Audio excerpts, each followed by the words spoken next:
Go ahead. Cool. Thank you very much, Tracy, for the introduction. And hello, everybody. Welcome. If you've been here before, welcome back. And thank you for your continued interest in trying to learn as much as you can about AI. Right now, it is vital and important that we all try to learn as much as we can about this tool that is like literally reshaping kind of how we think about everything, including pretty much everything in education. So I appreciate that you are all taking an interest and trying to learn as much as you can.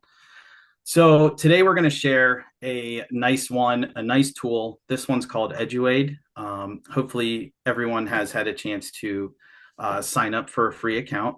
Um, EduAide offers a free plan and a pro plan for teachers. The one that I'm going to be showing you right here is the pro plan. I have another window open on my other screen that is the free plan, and I'll kind of just cover the basic differences between the two, and you can kind of decide if you want to upgrade or not.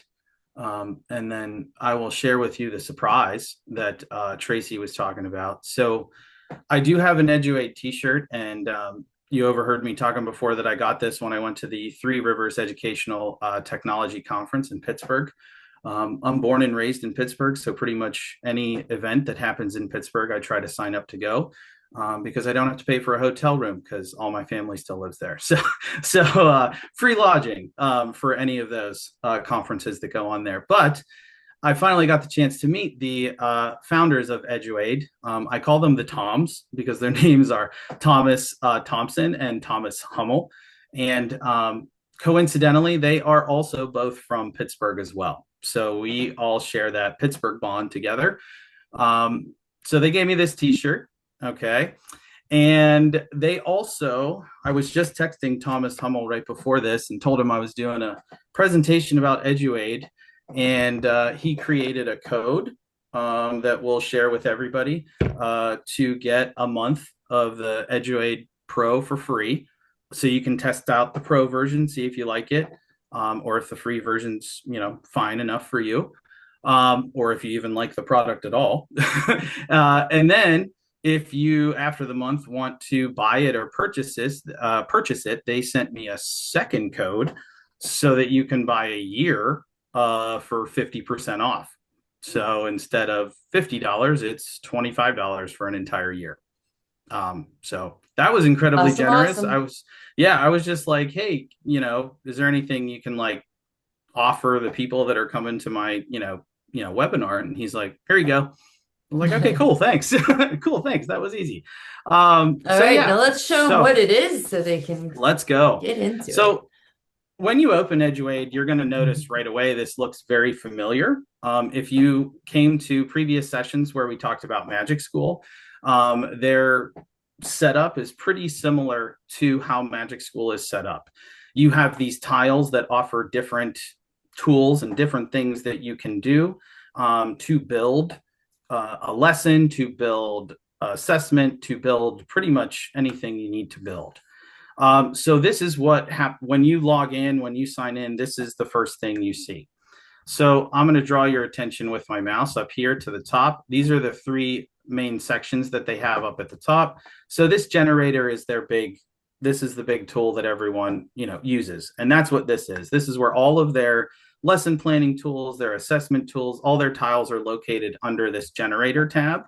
And they have them split up by categories. So one of my main complaints that I had for the Magic School people a while ago was once they got over like 20 tools, it was really hard to like kind of scroll through all of them to find the one you wanted.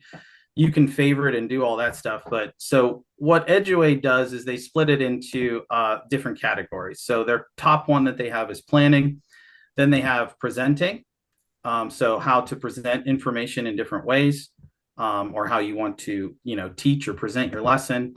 And then there is practice. So these are assignments that you can create based off of your standards, based off of, anything that you're teaching or talking about. And then they have group activities. This is a popular one for teachers who are kind of looking to, break up the routine. um, gallery walks, jigsaws, and like learning stations. And I think down here, yeah, so they have like Socratic seminars and setting those types of things up as well. And Now, it just keeps going. So yeah. can you make your screen a little bigger? I can't really see the categories Oh, I don't know how to that you're make the talking screen about. because on my screen it's full screen.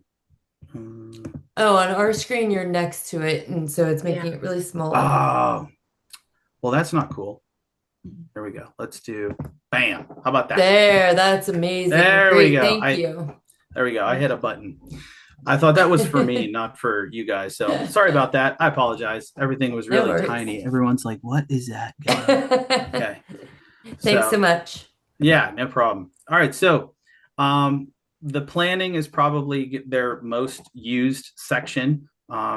The thing that I always talk about with EduAide, that to me is the differentiator between them and the other tools, is that the two founders, both of them are still teachers. So they are teachers by day and during the school year and run this company in the background. They only have 3 employees. It's them two who are the teachers, and they have an engineer who does all the coding and making it look like it does. Yeah, I know, Tracy. It's incredible. Wow. Three Oh people run this gosh. company, and 2 of them are full-time teachers. That's amazing. Although, wait, let me see. Let me think. One of the Toms, he just left after last year. So this summer, he Wow. just transitioned into doing EduAide stuff full time. So he travels to all the conferences and does all the presentations and all that stuff. Meanwhile, the other Thomas, he's a teacher in Maryland, so he teaches the whole school year and does stuff on the Wow. weekends and whenever he can. Yeah, so it's pretty crazy. Like I that was one of the first things I said to them. I said, I have no idea how you like run a company and Right. also teach at the same time, but it's what makes their tool kind of different from everybody else's. Um, I always joke with them that I learn new models and like types of pedagogy or like instructional techniques that I have never heard of before in college. So I was like, I learn things when I go on there. So like one of the things that I had never learned of was the like Gagne's 9 events of instruction. I had no idea, no clue what that was. But You when you went do you went it, to Pitt, didn't you? I did, yeah, yeah. So clearly, I didn't learn as much as everybody else, um, or didn't pay attention on that day as well as I should have. But so all of their tools and everything that they build through this are all based in like research articles, like pedagogy, like sound, and they only include things that are like, evidence based and research backed in terms of instructional practices and pedagogy. So they have a whole lot of stuff going on under the hood of this program to make it like give you outputs that are almost exactly what you need. Okay. And another thing that I will say about them is that they don't want you essentially to just copy and paste what they use. They want you to take what it creates as a baseline to build off of. Their big motto is that you, the teacher, are still the expert in your classroom. So you should not be just taking and taking something that is created for you and just using it. You have to put your own spin on it. You have to put all the stuff for your students and your class specifically into everything that you create. So I'll just show you real quick. I'll run through a couple of examples of how these things work, and how these tools work, and then I'll move on to the other stuff up here. So we'll just do something. I don't know. Anyone have a preference? Well, we'll do Gagne's because I've no. I still don't know what that Gagne's or Hunters. There's a new one, Hunters model. Let's do that one. I always use this example because I'm a math teacher. So down here in the box, it's very similar to all the other chat bots. You pretty much are putting the topic you're covering you can add in documents. So if you created a worksheet or like a study guide or something, you can upload that here. Um, you can also, if you are using a website, like if you were having the kids watch a video or if you were having the kids read an article or a web page for something, you can upload that here as well. And then, of course, you can attach standards. They have Common Core. They don't have Pennsylvania standards in there yet. They have Common Core, Indiana, Georgia, whatever. I just use Common Core because the PA standards are pretty darn close to them. So let's see here. There we go. There's my standard. So all I put was dividing fractions. And now I have a standard attached to it. You can come down here and select the reading level or grade level of the output. So if you're creating like reading passages or things that your kids have to read, you can literally just select a different one. So even though I'm, teaching middle school, I can make the output for like third grade students, for my struggling students and so on and so forth. But I just leave this go. And then they have a really fancy tool in here that is really nice. So all I did was type dividing fractions. And this little button down here is enhance topics. So when you click that, it will turn it into a students will be able to statement, essentially, giving you a little bit better, more honed in, more targeted. And then here we go. This is what happens. So they have a really unique system for this as well. So when it generates your material, it creates these cards over here on the right side of your screen. And what's really nice is you can change the size of your screen. So you can make your card full screen. You can make all this stuff really small, whatever you desire. Okay. And so now you can go down through and check out. I need to move this window out of the way here. I need to move people's faces so I can see that side of my screen. There we go.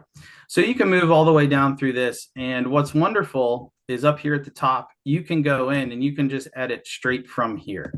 So you can come in here and type in anything you need to type in and change anything you want to change right from in here. Once that's good to go, you're good to go. And so if you have all of this stuff here, and you like what you see, and I have no idea what that is, so clearly that is a error there. If fraction, oh, I know what they're trying to do. Fractions are terrible to do for these things. So fractions require a little bit of special coding, and they are not doing the coding very well here. So this is supposed to be 2/3 divided by, this right here is supposed to be 2/3 divided by 4/5 is what that's supposed to say. But instead it says that.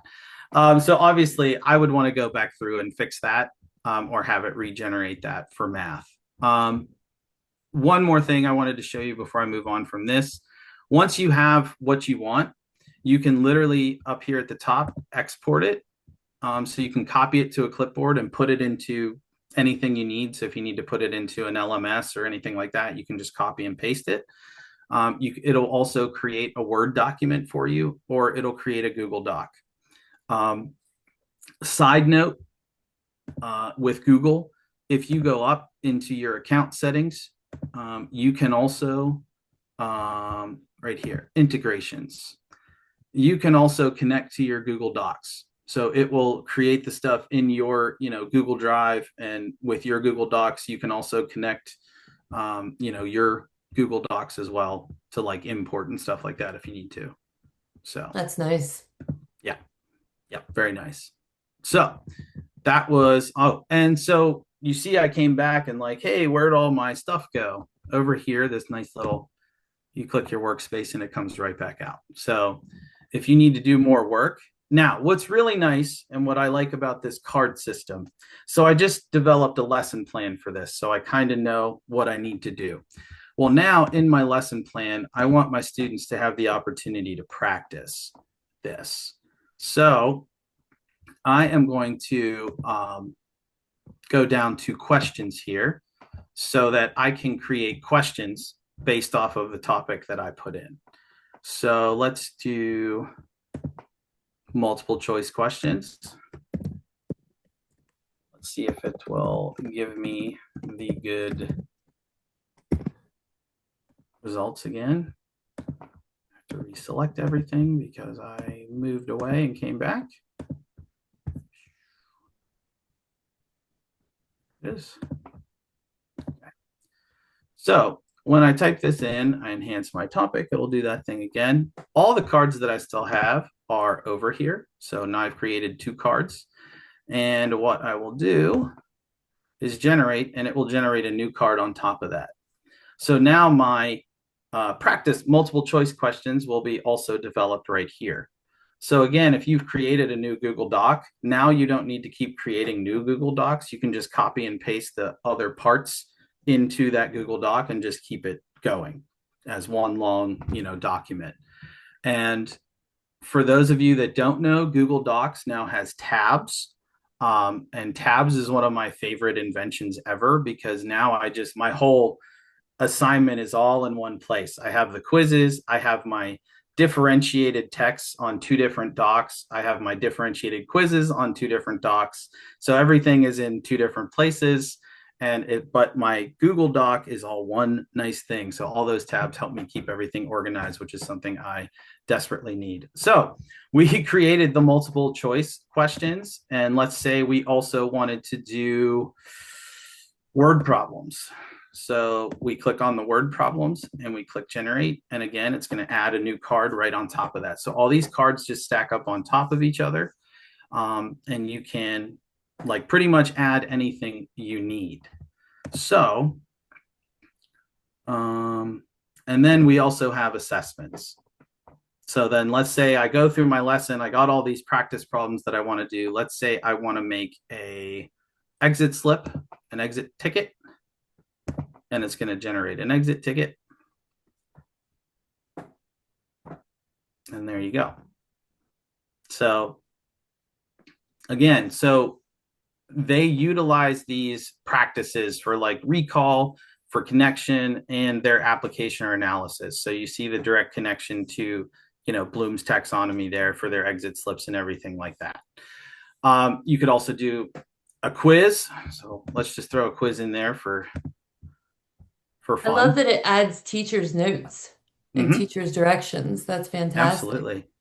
Absolutely. So there we go. We have a quiz that mixes up true, false questions, fill in the blank, multiple choice, short answer. And as you see, again, there's that application questions, the recall questions, the analysis questions. So they're mixing together all the Bloom's taxonomy in there as well. So there you go. Now you have all these cards over here and you have all these things. And again, you've built your lesson, you've built the things you need for your lesson. So you have all that right here in one place. Now, let's say you do a silly thing and you just accidentally get rid of everything and everything's gone. Okay. Oh no, this is the internet now. Nothing's ever truly gone. Nothing's ever truly gone. So you come up here to your history and you can literally see everything that you've created. And you can just pull it back up and it'll put it right back into your workspace exactly where it just was. Something else they did as well. I haven't really gotten to play around with this one too much, but you can create classes. So when you create classes, let's say you're creating materials so I teach science and math. Let's say you're creating materials for your science class.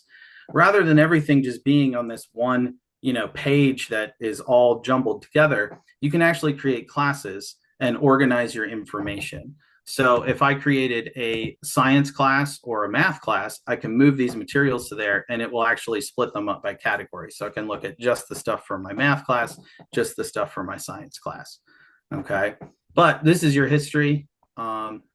Everything. I have 47 pages of history, so I have no idea how many things I've actually created in here.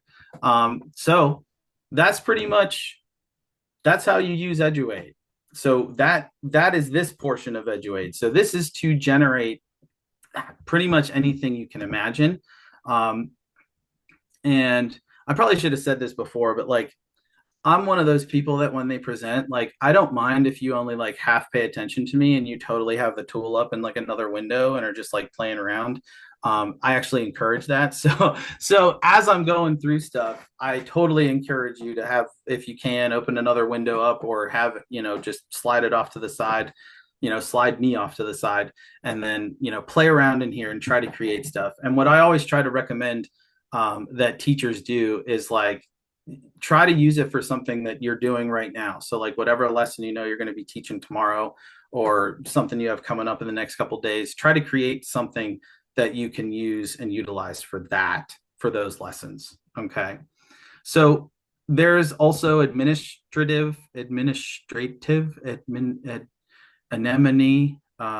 anemone, Easy anemone. for you to say, isn't Yeah, I know, right? it? But so this is like the, drafting emails, everyone's favorite icebreaker activities. I know everybody loves those. They're like the best. So, all this stuff down here is for kind of like all of the other tasks that we do as teachers. So that's all down in the administrative. We'll get it right someday. Um, and then this one's pretty cool. I haven't really dabbled in this one, especially since I moved away from teaching ELA. Um, so this allows you to upload your own rubric that you put in. And so you can upload your rubric. And then what you would do is for a student's writing that they have, you would just take the content of their writing. As with any AI program, you always want to make sure that you do not put any like student names, student information, anything like that into any AI program, even these ones that are, built for schools. You just want to make sure that you don't put any kids' names or birthdays or classes or grades or whatever. You don't want to put anything like that in there. To be safe, I always use, if I need something to organize them by, I use initials. Or if you have like class numbers, like, with your class list, this is student 1, 2, whatever, you can just use their numbers to organize them. But literally all you would do is if your student had any one of these types of writing assignments, you would take the content of their writing and copy and paste it in here, and it would give them feedback on these different parts. So this custom feedback is where you could put in your own rubric and your own criteria, and it will give feedback based on your rubric and your criteria. Now, I know there's a big debate going on about this idea of feedback, and is feedback something that we should offload to an AI system to do? Um, I don't I don't know the answer. I don't know the answer to that. My answer, how I've done it in the past, how I would like to do it, is first draft feedback. So if the students are doing, their first draft or their first copy of something, I don't think having AI give them feedback for that first draft is necessarily a bad thing, especially if you're basing it on your own rubric that you would put in there. I actually have found most of the time that the AI gives a little bit better feedback than I do. Because I think any of us who have ever taught ELA and had to grade papers, that it is a slog to try to get through. By the time you get past, paper number like 10 or 15, you're like, am I still being fair at this point? Am I just kind of trying to get through it? So, and that's okay. And that's something that an AI program can benefit for us because it doesn't get tired and it's a machine. So, and it's keeping consistent each and every time. So, I will say too, Matt, they yeah, said I have heard that that the students like having that first draft be an AI feedback draft because it takes away from the judgment. If they write something and turn it in, they don't have to, am I, did I write that yeah, stupid? Did I not, is that not, yeah, because it's the AI, not the teacher that's providing that first round of feedback. And then yeah, following that, they can make some corrections and then they're okay with the teacher being the one to yeah, see it. But they enjoy having that, yeah. non-judgmental feedback to start.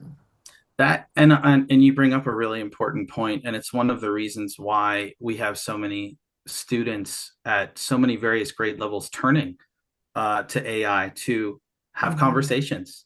Right. because they, most people are judgmental, whether we want to be or not. It just happens that way. And kids have realized that, like, that's uncomfortable. I don't like that. And, so that's part of the issue that we're seeing with kids wanting to engage with these chatbots, is because they know that they're getting something that's not judgmental.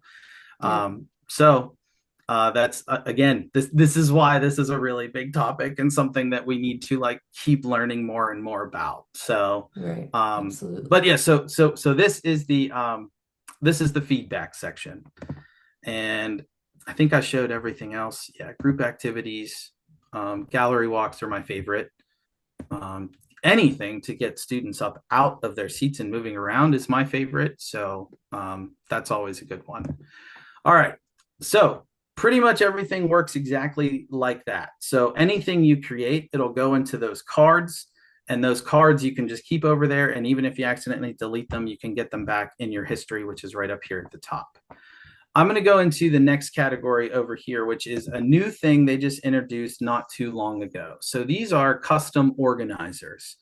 So they have some of the more popular organizers. They do not have all of the types of organizers, but they do have quite a few that are very popular and very useful. I know the Frayer model is something that is used by a lot of teachers, especially for vocabulary or for concepts. Um, so the Frayer model, Venn diagrams, T-charts. We also have sequencing, concept maps, and you got timelines, and then annotating text. So how these work basically is you kind of put in what you're teaching, and it is going to create a graphic organizer for you that you can then give out to your students. So let me see if I can pull this one up real quick. I made one for rational numbers down here. This was a concept map, and we'll put that in my workspace. So I put in all of the things that I was teaching, or that I have taught actually. So I put in I forget how many standards I covered so far in math, 12 standards that I've covered so far in math this year. So I put in all of those topics, and it created for me this graphic organizer. So the big topic was rational numbers. And then everything that has to do with operations was all the stuff we learned in topic one. And then comparing and ordering and coordinate plane was all topic two stuff we learned. And so down at the bottom, you have your concept bank, which is all the topics that we've learned essentially. And the goal here is that you print this out and give this to the kids, and they have to take the topics from the concept bank and put them in their correct categories. And they have these linking words here that will help them link those ideas together. So the students can see the connections between all the things that they've learned so far throughout the course. Math, like I said, math is a little hard and difficult. So let's take a look at a different subject. So we can take a look at, let's do a good old, actually, I'm really And curious how anyone this one have one works. that they any want to see Yeah. Any subjects or topics, or just shout them out, or organizer that or you want to see? or grade level? Switch it up.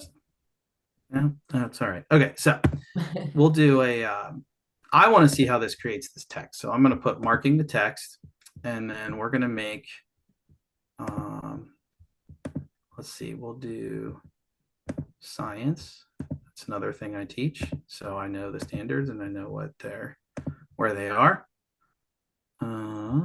Where am I? There we go. Let's do, what did we just do? I just did unequal heating. Where's unequal heating? There it is. Okay. Unequal heating. There we go. So, how ocean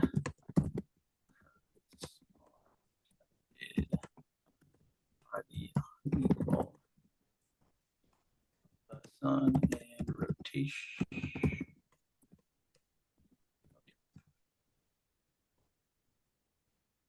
One of the things I don't think that we're coming to terms with is that like AI totally gets rid of any need to like spell correctly ever again.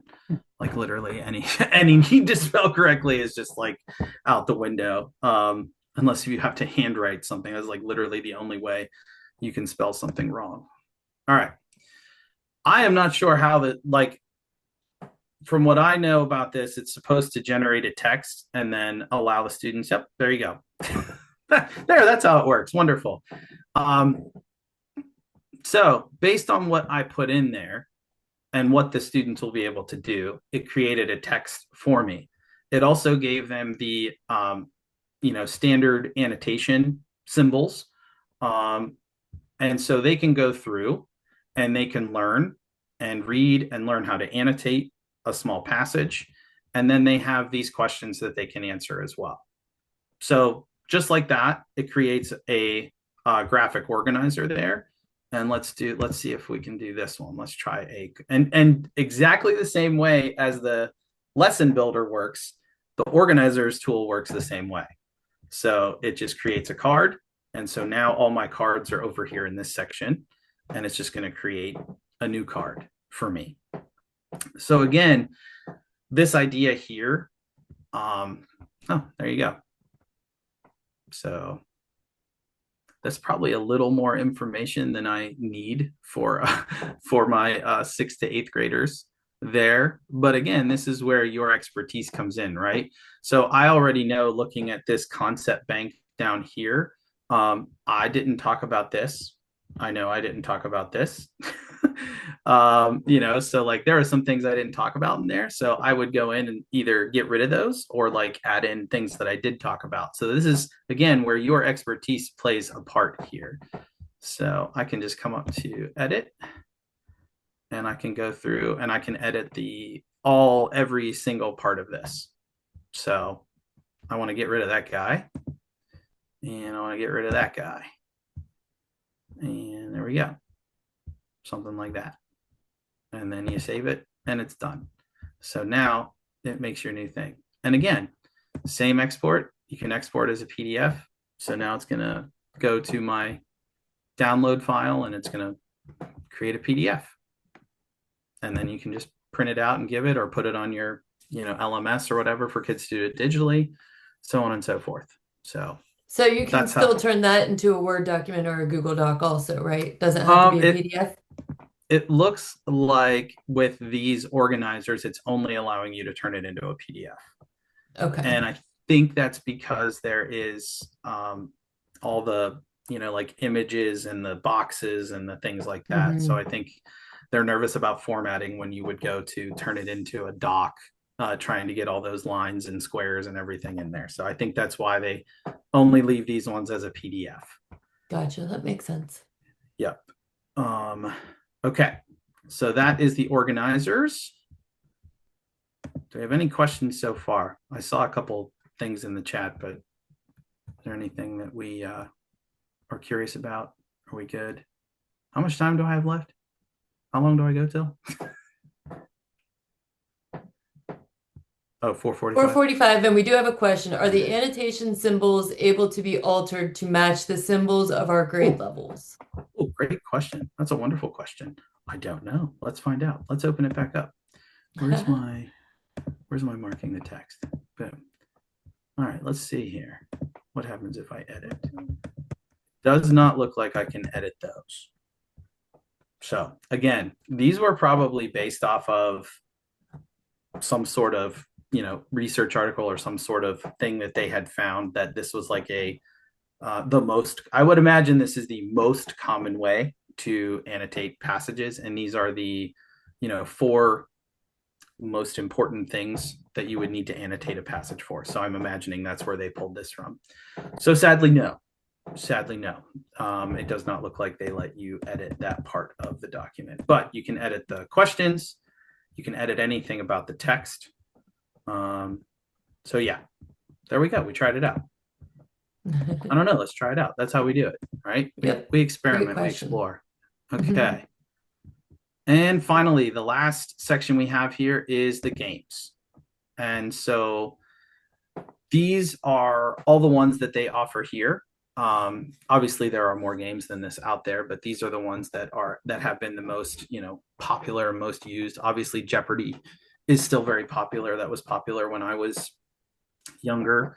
Um, I feel really bad for teachers back then because they like literally had to create the entire like Jeopardy thing from like slides and PowerPoint, which is nuts and crazy. Ye- Yes, So, Mr. Carabinos, we which is did. Did crazy. that. Uh-huh. Which We is crazy. did. Uh-huh. Which is crazy to me. So which is why any teacher who ever created like a template, I just borrowed that and just used that and just changed the text. But now, so let's take a look here at Jeopardy style, and let's go off the cuff. Let's do a subject I don't teach.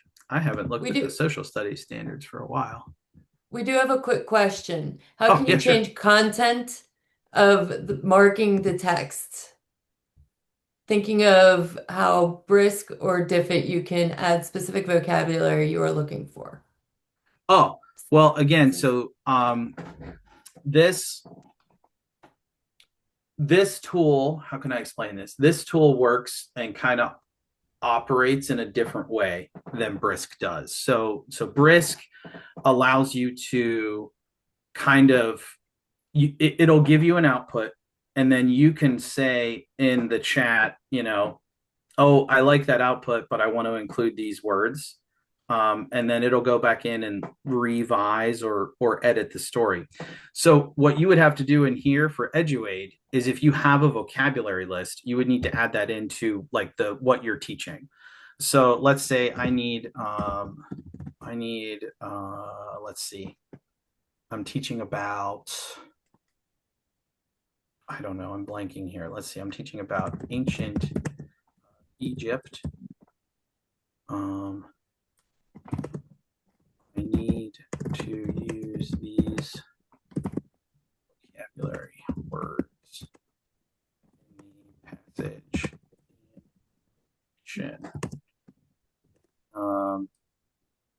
I should have picked something I know more about. I should pick something I know more about.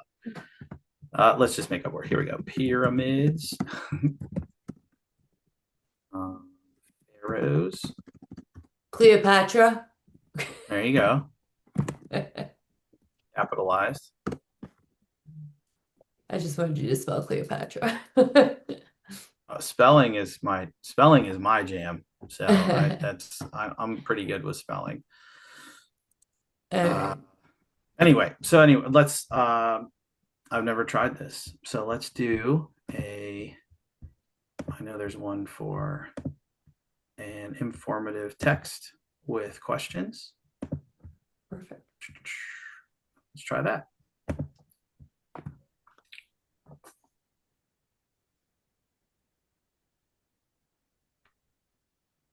Let's see if it uses words. Oh, it literally used it in the first sentence or the first paragraph. It used all three of them in the first paragraph. Does that answer your question, Yep. Sandra? Okay. Yes. Yeah. So again, if you have, and then I'm trying to think from here, if you wanted to create a passage, I know there is a thing for creating. Can't remember exactly where it is. Oh, you know what? I'll show you another thing here. I can't remember. Oh my gosh, So I there's a just saw search. construction paper project. I love it. Yes, there is a construction paper project. So let's see. Reading passage. So I can create paired passages. I can create leveled readings. So let's do that. So you would say that I need to create leveled readings, and you would pick the main grade level that you're on. So I would, let's say like fourth grade is the main reading level. And then, so let's do that. This one's pretty cool. I just saw this. Nice. So you got an advanced reading level, you got the standard fourth grade reading level, and then you got below standard fourth grade reading level. And now you have 3 leveled passages.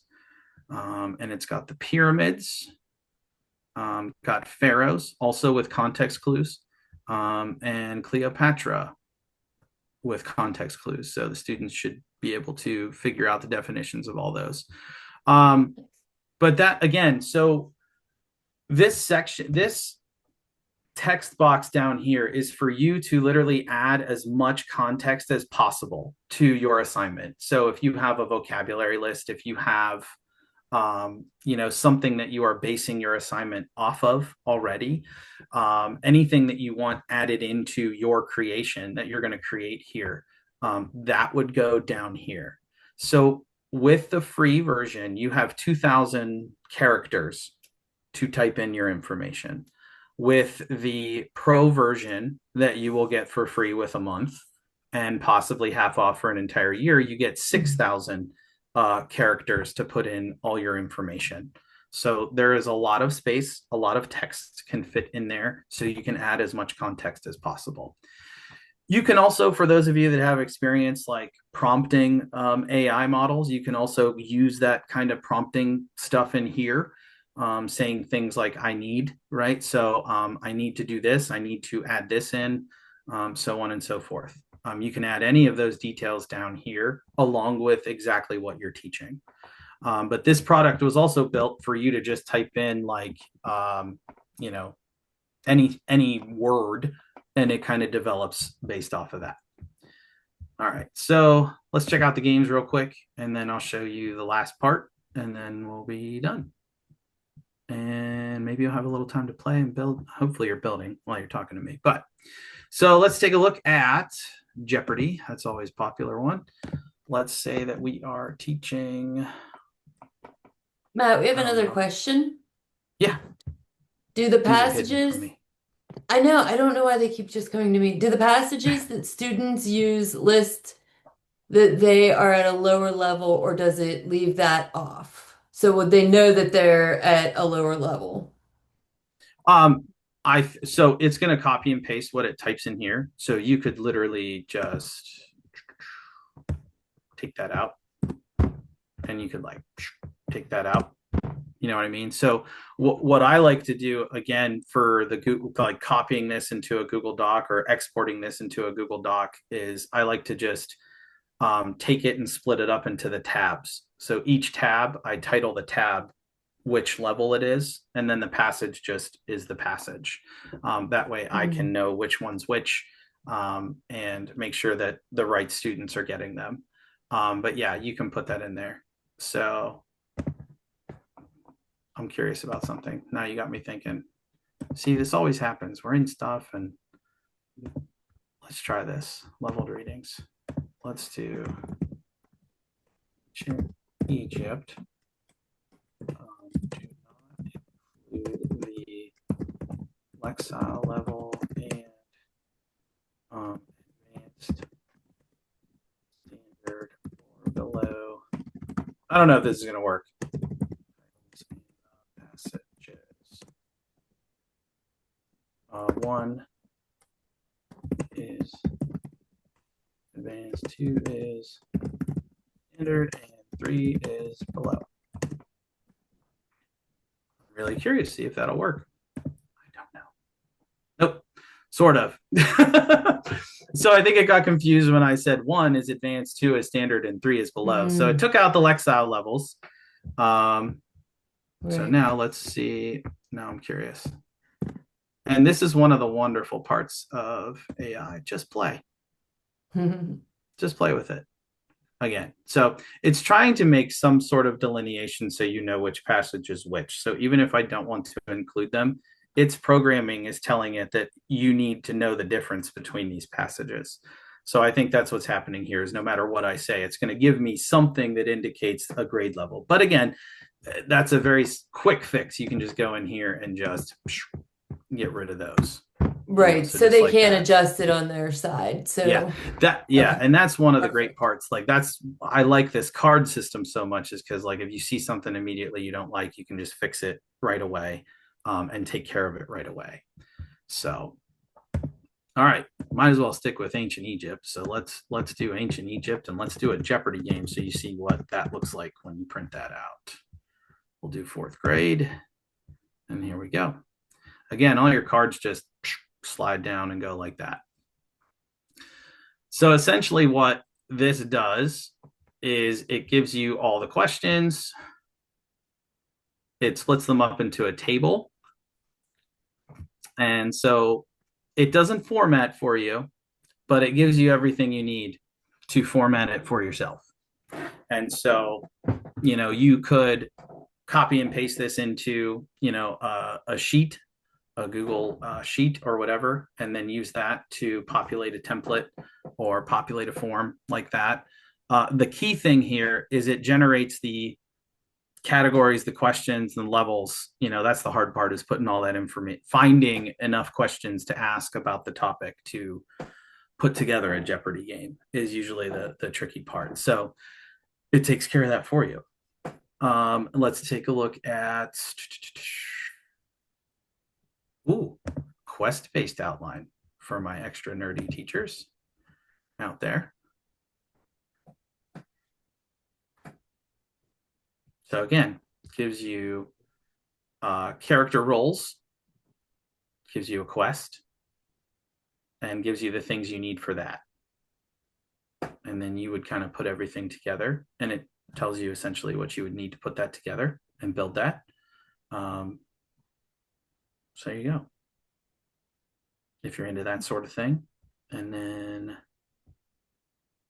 let's see, did I click on one that says structured? No, I did not. So let's click on one that says structured. Let's do quiz trait.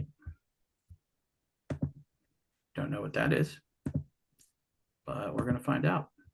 It's the wonder. I learn new things all the time. All these games. I usually just stuck with Jeopardy.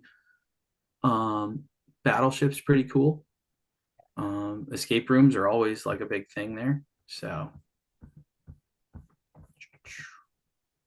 there we go. So this is a structured activity. So when you click on one of the ones that says structured there, it gives you the whole setup, how to play, and gives you the learning supports and everything you need. And then it builds the questions and answers for you. So you would print these out and follow the directions to cut on a dotted line. And then they trade cards and swap cards and find new partners, and they try to, I guess, match up the cards as they go along. So there you go. So these are the types of games that are involved in here.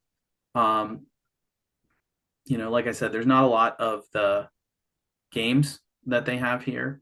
I know for a long time, creating Jeopardy games was like one of the most popular things for people using AI to do. Is just because creating the questions and the content is one of the longest, most cumbersome parts. All right, so that is all the tools that they have available to you. I only clicked on like a handful. I think they said there's over 110 tools that are in all these categories here. So there's a lot of stuff to explore and a lot of stuff to do. And if there is a certain pedagogical style that you like, that you lean towards, I guarantee you there is something for you in here. My big thing this year with math and all the research that I did over the summer was all about direct instruction. And so math instruction is best when given as direct instruction. And of course, as soon as I learned all about direct instruction, next time I log into EduAide, what do they have? They have a direct instruction script. Because it's in the news a lot, especially for math education. So again, let's go to dividing fractions. Let's go to sixth grade. Bump this up a little bit here. And I could put in a standard, but I'm not even going to worry about that right now. But just to show you. And so it gives you your learning goal and where to start with your intro. And like literally, this is a script. Like you can just take this and just go and read it. Okay. One of the big things I learned about direct instruction is when people hear direct instruction, they think like, oh, I just talk to the students, but there is so much choral responses in there. I've actually gotten to, I will say things and then I will wait for the kids to answer, and usually only like one or two kids answers, and then I repeat it, and then like five kids answer, and then I repeat it again, and then by the time they're like, oh, we're all supposed to answer, and so I just keep repeating it until they all. But again, the whole time I'm repeating it, I'm hammering in whatever the important point is that I'm trying to make. So these are like little like things that like really to me have made a difference this year. And so it also, the big thing with direct instruction is instead of teaching the big long concept, you break it down into their small pieces. And so it breaks down each thing into a demonstration.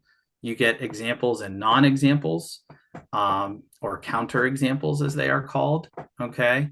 And you show students all of this. You walk them through all of this. And when they see all of these things, they have guided practice for the we do, and then they have independent practice for the you do. So you got check-in questions, you got deeper discussions for those kids who seem to be high flyers. And these are all the things that you need to remember right here. And so, like, beautiful, put that together, wonderful, great.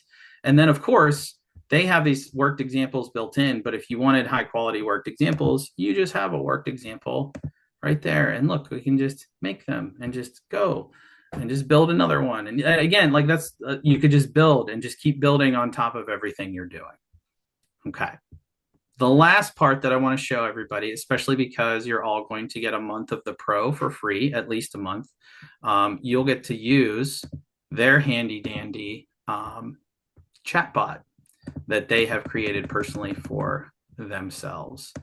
And so this is Erasmus. They had to come up with a name that started with an E. So I guess Erasmus is what they landed on.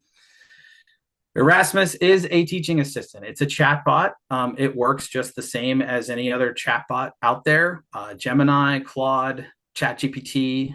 What's the one? Which one am I forgetting? Perplexity, Copilot. I always forget about Copilot because I never use Copilot.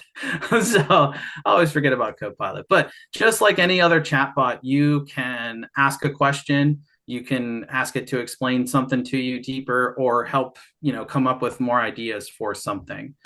And what is also really cool about Erasmus is any card that you have created, so any material or anything that you've created, you can add into your conversation. So it picks your most recent couple, most recent couple things that you created. And I can say, I don't like how it has the level included in the title. We get rid of those. So, and it goes through and gets rid of the level things. And then what's really cool is you can come into your card and you can take that whole thing and you can delete it. And then you can take this one and you can put it in there. And now that one's in your card. And now that's your card. So, nice. And also nice, good rule of thumb that people, including myself, have gotten in trouble with. Make sure you always get rid of the AI response part. The AI response part at the top. Make sure you always delete that. So I accidentally left that in one time in an email to my admin and was like, whoops, I had this great email that I had written and I was like, ChatGPT, please make this sound way more professional because I don't sound professional at all. And it did it. And I totally forgot to take out that like top part. So good rule of thumb. All right, Matt, we have about 5 minutes left. Yep. If there's some finishing up, some questions and getting those codes out, that would be great. Yeah, absolutely. All right, so let's. So so I put it in the chat now? Is that what we said? We wait till the end, right? And everybody's here. Yes, and I can put it everybody's here. Okay. I also put the sign-in sheet in the chat. Please make sure that you sign in. Okay. Sorry, I forgot to do that at the beginning, but works out better anyway. So please make sure you sign in. There we go. So that's the code. So like when you go to sign up for your Pro account, this thing's in the way again. Let me get this out.